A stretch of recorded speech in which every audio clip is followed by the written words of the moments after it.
Good afternoon, my friends. It is a great honor for me to be with you today, as I have been greatly honored by your remembering me and the trials and tribulations of my life. When I walked the earth plane, I used to, curse is the word, bad word, it's not really accurate, but I was angered that I had a childhood where that was so miserable, where people shunned me and isolated from me. But I realize now that without that experience, it would not have set me on the path that I led during my life. It would not, it had not have built the fire within me to destroy that mindset. So with all my being, I would teach the gifts of the Spirit. I would bellow from wherever I could, you will not be ignorant of the gifts of the Spirit. I will not have you ignorant of the gifts of the Spirit. And I would teach people about it so that people could have the understanding and have the knowledge to take with them and have the capacity of understanding how the world of spirit works. And as was so eloquently said, to use it as a tool to heal the pain that exists when a person dies. It is natural to go through the grieving process. But if people go through it with blinders on, believing the religious dogmas and all the nonsense that was taught, then that pain goes on forever and ever. It fairly diminishes.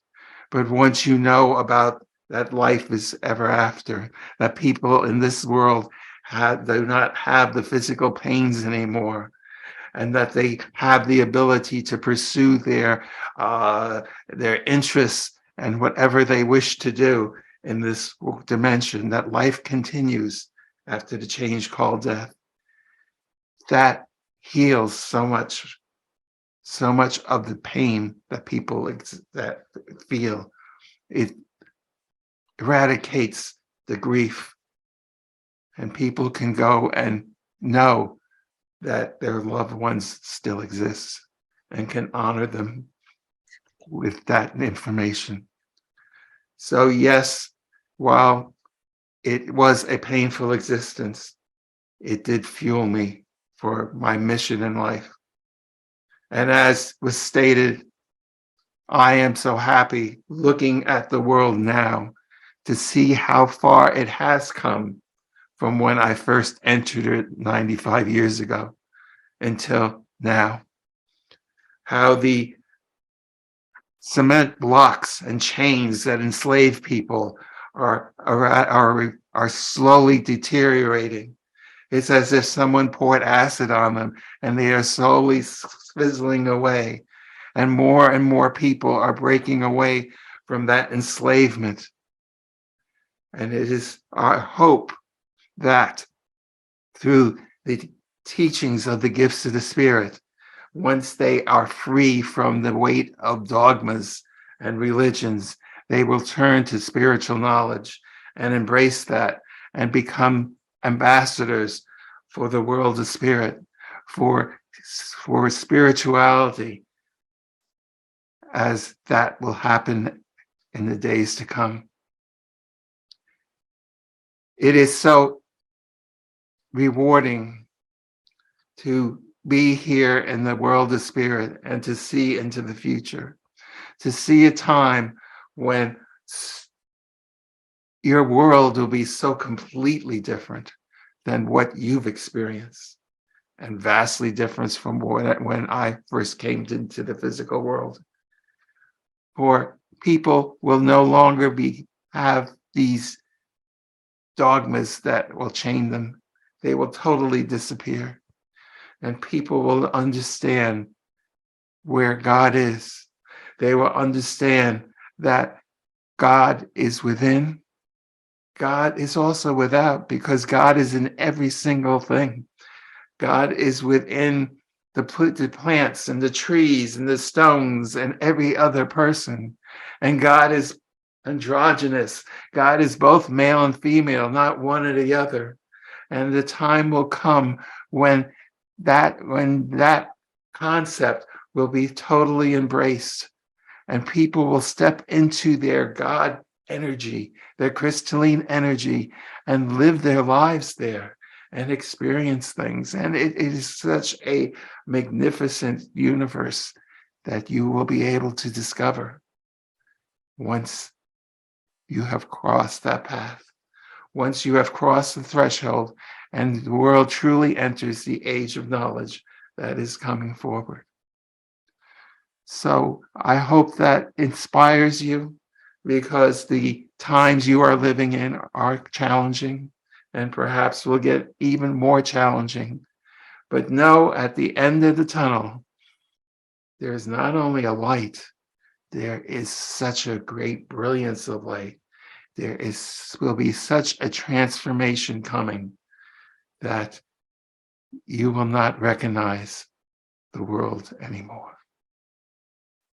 We look forward to when that day arrives. We are ready for your questions now. Thank you so much, Carl, for being here. We all love you so much. First question is from Allison. As the COVID shots are causing infertility, disabilities, and death among some of the world's population, is this part of a plan by the dark side to cause depopulation and possibly transhumanism? Thank you.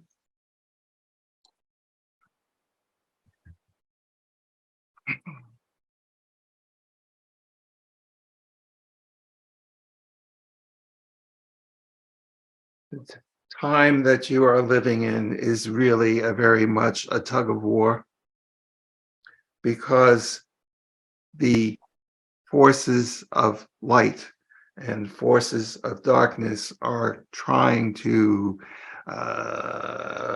fight for power and fight for supremacy.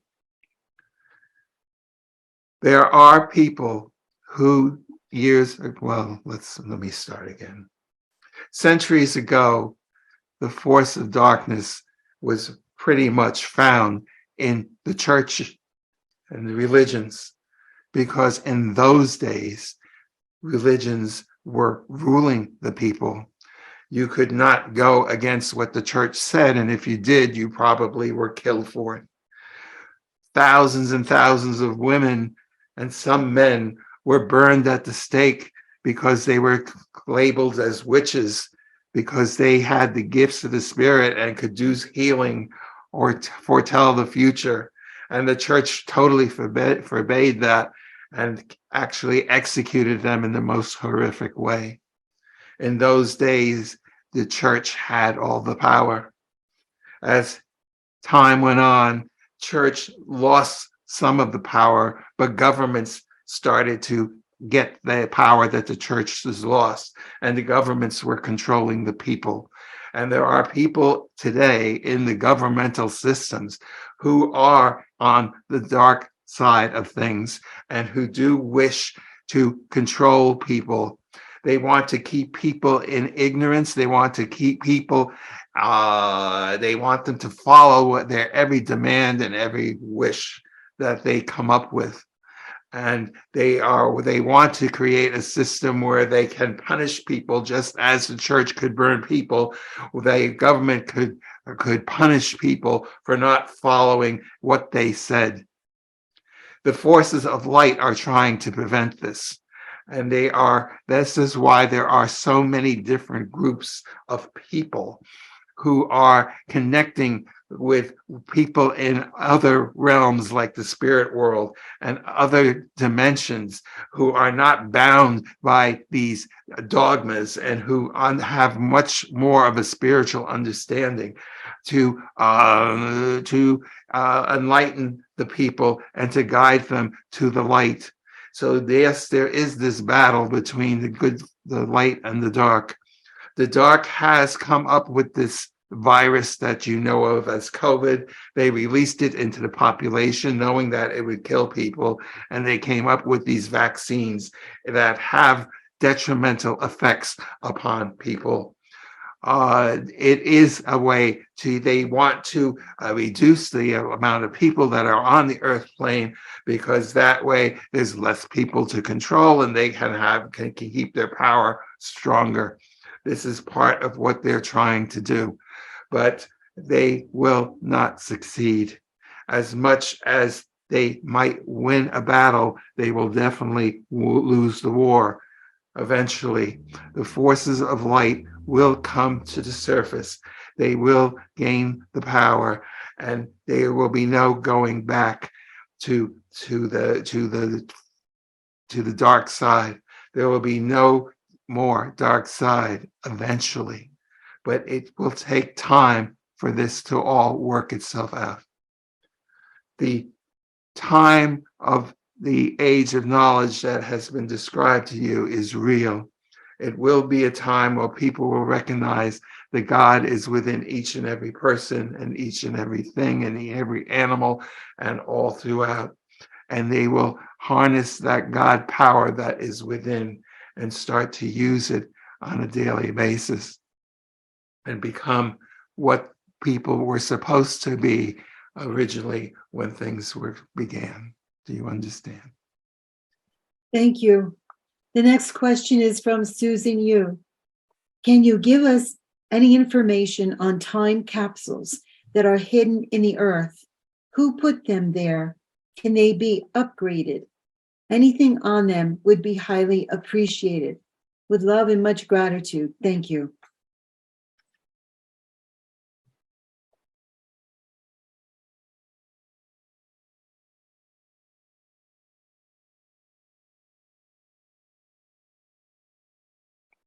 There have always been certain people who were attuned to the world of spirit. And as you know, we in the world of spirit are not bound by time and space. Therefore, we can see into the future and the distant future. The mediums, the people who connected with us, received information from us about certain things that needed to be hidden. The discussion that you had earlier in this session talked about the scrolls that were hidden centuries and centuries and centuries ago. They were hidden because we in the world of spirit talked to our mediums and we told them where to hide them and where they would be safe until they could be uncovered at a time that it was safe enough that they would no longer be destroyed. And that information could be brought forward into your time frame, information and hidden truths that were hidden and had to be hidden because of the dogmas of the religions that were in power. There are many different types of time capsules that were created, and some of these things you would not consider capsules. There are places on the earth, such as what you know as the Grand Canyon.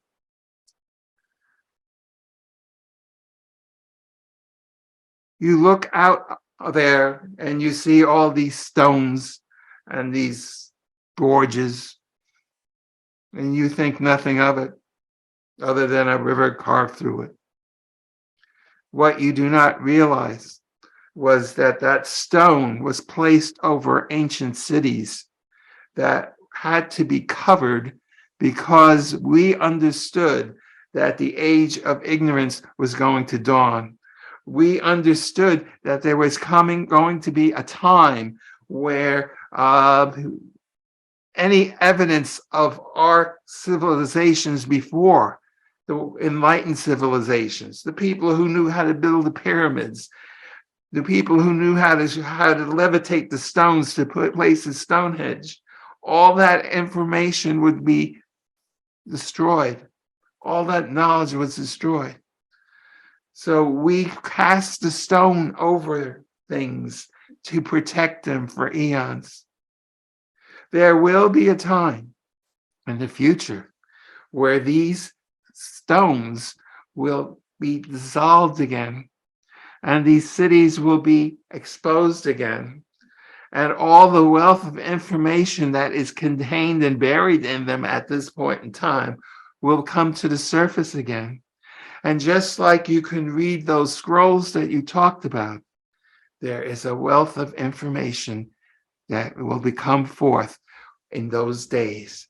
But they cannot be brought forth until the world is safe enough for them to exist. Just as the scrolls could not be unearthed until it was safe enough for them to come forward. Because the knowledge that's contained there is information that will be needed for the people to carry forth in the future. The time is not yet right. But yes, there are many different types of places where information has been hidden, just like those scrolls were hidden. Do you understand? Thank you. The next question is from Peggy. About mystical experiences, I would like to know, do they happen to only the gifted, or can anyone have one? Is there a way to attract a mystical experience? And if so, how do we do that? Thank you.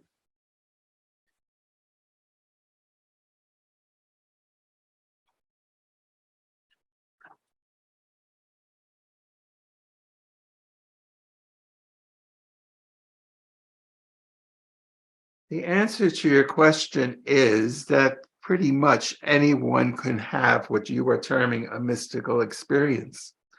But you have to understand that having one, there's a purpose for it. The experience should be a crossroads in a person's life that should inspire them to walk down a path that they had not considered before, or may not have been aware of before. If a person is so closed-minded and they are believing in beliefs that they had when they were children and never questioned them and never challenged them and they're content in them, these people will probably not have a mystical experience. People who are open to more spiritual things and to more possibilities can have them because they're available to you. But again, the potential so much is not being able to have them, but will you benefit from the experience? Will you be able to change and make the turn that this experience is inspiring? Or will you say, that's nonsense, I don't believe that, and continue on your path that you were on? If that's the case, the energy to be required to create this experience would have been wasted. So we say to you, if you wish to have a mystical experience, as you term it, then with all your concentrations, ask for it. You have been taught that thoughts are things. You have been taught to turn your prayers and your thoughts inward to your God energy that is your soul. Your soul is actually larger than your physical body, but for so long, people have thought that the soul is within. The terminology is turning within. But we ask you to use the techniques that you are learning, to blend with divine crystalline energy, to become the divine crystalline energy, and then to, with intention, open yourself up for the mystical experience. Ask for the mystical experience. Ask for this experience to inspire you and to lead you to your destiny of what you came to this earth plane to achieve. Do it while you're in the vibration of your crystalline energy. Do it repeatedly. And eventually that experience will occur and you will have what you are seeking. Do you understand? Yes, thank you. The next question is from Carol B. Have scientists developed AI to the point that it has become sentient? Thank you.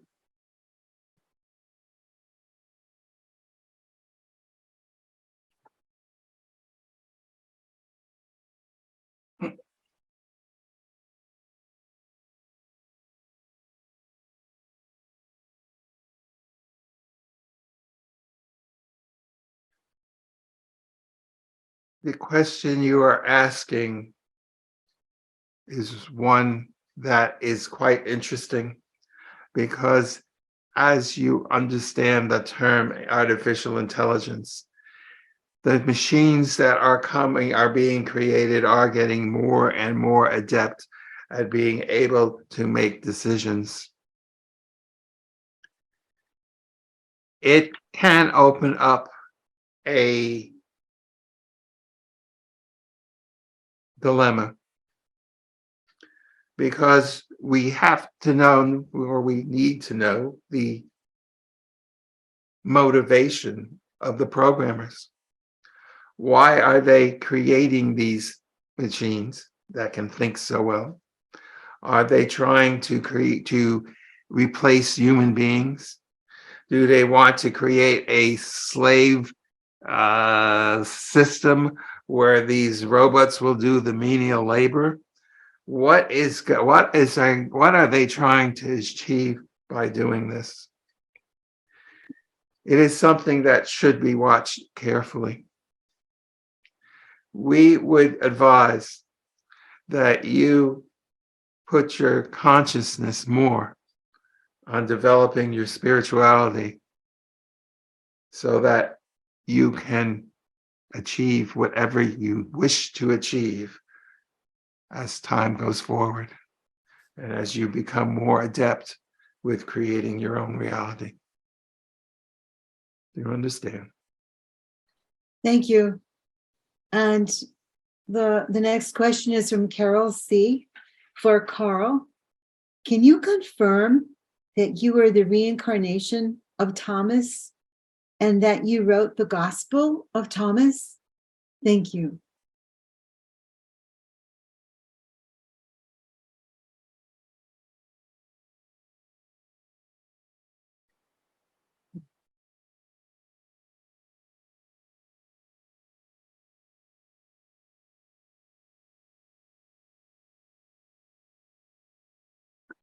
The question that you are asking is a bit difficult to understand, so I will put it this way. Excuse me, to explain. I want you to think of a diamond. I want you to picture yourself holding this diamond, which with all these little facets and different planes. It's carved in so there's different facets, and it reflects the light. And you hold the diamond in front of you, and you look at one particular facet, and you see a red light bouncing off of it because that's the way it's refracting the light. And you turn it just a slight bit, and you're looking at another facet, and you see green light, and you turn it in a different way, and it's blue light, and you turn it another way, and it's red light again.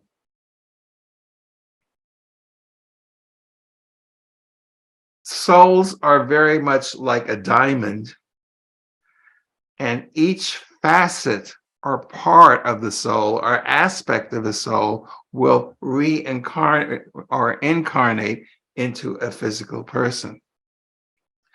So your question whether I wrote the gospel you're talking about, the answer is yes and no. Part of my soul aspect was Thomas and did have that experience. Another aspect of that diamond was Carl Hewitt. Another aspect of that diamond was Socrates. Another aspect of that diamond was Joan of Arc. Another aspect was another person at another time. Another aspect was a medium in Dodona. Bringing all those aspects together, that soul has had many different experiences.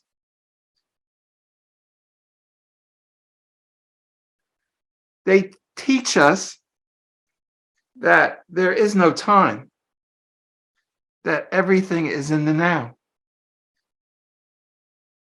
Personally, I have a hard time with that, but that's what the scientists say. So doesn't it make sense, if everything's happening now, that one of those facets was born 1928 and I had my life, but another aspect was born in Jesus' time and wrote that scroll, and another one was Joan of Arc, and another one was Socrates, as I said, and another one was a medium in Dodona, but it's all happening now. There is no time. So doesn't that make sense that these aspects of the soul are all having experiences, because the aspects themselves are connected? They tell us we are a multidimensional being, which means we can also have different aspects of our soul in different points in time, and they can communicate with each other. So the answer is yes. My soul wrote the scroll, but did I write the scroll? It's hard to say. Did I have knowledge of it? Well, now I do, because I'm more connected with the interdimensional parts of it and the other aspects of my soul. We all have the ability to communicate with these different aspects, but most of us don't know how. It's just like if you went to China right now, most of you wouldn't be able to speak to the people there because you don't have the skill set to speak Chinese. But that doesn't mean you couldn't acquire the knowledge of the language and eventually speak to the people. So most people living in the physical world have their connections to the many soul aspects, but they don't know how to communicate with them. They don't have the language, they don't have the skills to connect with them. However, once you leave the body, that becomes a much easier thing to do. And we learn how to do that because we don't have the physical limitations anymore. So the answer to your question is a bit complex. And perhaps even confusing. But the answer is yes and no. Do you understand? Thank you. And again, we just want to wish you a very happy birthday. And I want to just say, did you enjoy that little birthday cake and that little song? Yes, it brought me back very, very much to the description that that this medium talked to you about, of the days I used to make strawberry shortcake. Yes. For those people who do not know what happened, a friend of mine who is here today went to a store and had someone go in to buy some stuff, and I inspired them to buy a strawberry shortcake. And they had a little party. It was my birthday yesterday, and they had a little party. And I used to make what I call strawberry shortcake. Coming from the South, as much as the experiences I had were painful, they were also very much part of me. And I used to like to make biscuits. And I would make Southern biscuits, and I would take cut up strawberries and put it on top and make my own whipped cream from scratch and call it strawberry shortcake. So it brought me back to a time when I used to fondly do that, where I did enjoy my time in the kitchen cooking. My friends used to marvel at my abilities to cook, but I was a bit closed-mouthed, and I didn't tell them that my grandmother, who was such a fantastic cook, was always in the kitchen with me and would tell me exactly what to do and how to make this and how much of this ingredient to use and how much of this spice to put in. So I kind of was cheating, but I didn't let people know that, and I just took all the credit. But that's part of being human, I suppose. Oh, thank you so much. We had fun with that. And thank you, Carl, for being here tonight. We all love you. Happy birthday again. I thank you so very much, and it's been a pleasure for me to be here. As was stated, I have not changed course just because I changed the dimension that I live in. I spend most of my time teaching people about the gifts of the spirit and the value of mediumship as you understand what the value is. And so I am just doing it on a different plane. So it is my privilege and honor to be able to step through the veil and to be able to provide you with some guidance and comfort in this turbulent times that you live in. So it is part of what I look forward to, just as I used to look forward to teaching when I lived in the physical world. So it is a great pleasure for me to be here and an honor for me to be here. But it's also a great honor for me that you continue to remember me after all these years. And the fondness I have for you is tremendously great. I love you all, and I will continue to do my best to assist you in the days to come. I leave you with my blessings of love and peace. So be it.